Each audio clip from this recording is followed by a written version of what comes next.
The Lost Cemetery that was the part of the Asylum was also the Eau Claire County Hospital for many years, was in this area just down to this side here on the east end here, but just on the edge of the hill used to be the old Asylum, and it was a farm for people who are disadvantaged and needed special care. And they had a private cemetery, basically was set up for people who died at the county hospital. And inside this fenced area is the location of the cemetery itself. And notice all the markers are missing except for one is a community marker, which covers the people who are here. But this particular cemetery was used for many years. And I do have a video from the past that has some of the stones here, which has most of the stones. And I'm just to the east of the water tower on the west side of Eau Claire. And that's where I am right now. And I'm going through this walk down here through the cemetery area. And this was at one time had about over a dozen rows of stones or markers.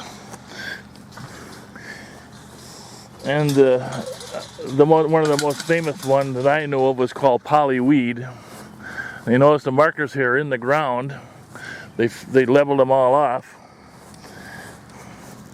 This one here says Curtis 1894 to 1972. But this is the location. These are mostly flush mount stones. And some of them are still here, but all the ones that went above it are missing. And this was the former Eau Claire County Asylum County Home and County Poor Farm. Little is known about the residents because most of them worked here. Some didn't know their real names, and they just picked names out of the hat. Like Blvd was a name that she liked, but it's difficult to understand that some individuals were that far in trouble that they could not really function in the world today. And this is what you see. Well, the stone markers here are becoming absorbed into the ground. This one says John Stevens, but they're here, and now somebody's attempted to open them up again, which is kind of interesting. They should work on these. And they're trying to uncover the top of the stones. This one here says Chris Hansen. Actually, yeah, it says Christ Hansen, or Christ, depending on how you look at it. And you can read some of these. And now some work is being done to restore at least the identity of the location.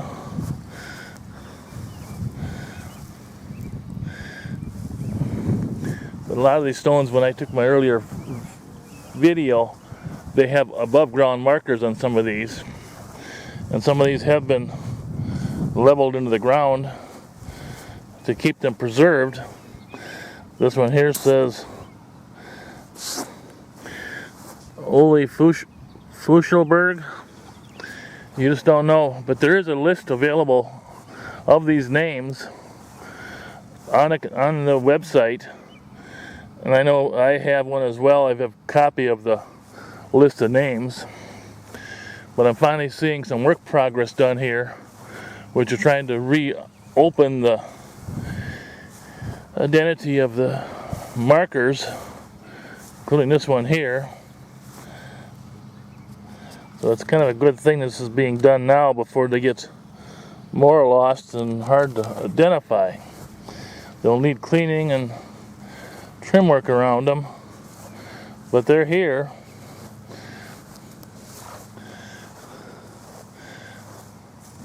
This one says John Yoke.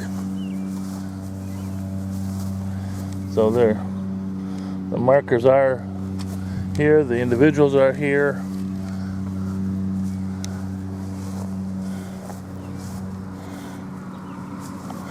And this one here is a unique one. It's still standing and original. It says George passed away in 1916, born in 1869. It says 1916. And right next to it is another one.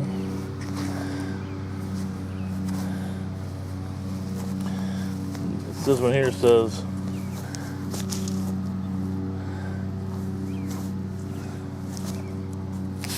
Charles Goodrow.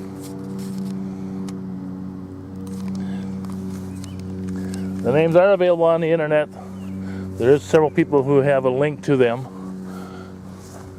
but they're still here, and they become part of the history of Eau Claire because the fact is that they were in need. They were the poor, the destitute, but the county of Eau Claire did take care of them. They had a farm, and through this farm they raised products, had an apple orchard and stuff, and made money. They had a thing to do with their spare time, and they become productive individuals, even though their life was kind of like difficult to be at the time. And some were here, but they're still here. So history in Eau Claire is alive and well, even though it goes back over 100 years here. And there's no more farm, there's no more asylum. Everything's been taken care of a different way now today for the improvement of mankind for the area. So this is considered the lost cemetery of Eau Claire. Is just to the east of the west side Eau Claire water tower. I'll have to show my pictures later, but mine shows about half of these here would have above ground stones. But due to the way that this thing is designed and how it was set up, this county and the city did the best they could to preserve the grave sites and still keep it as an identity which people can find relatives of the past.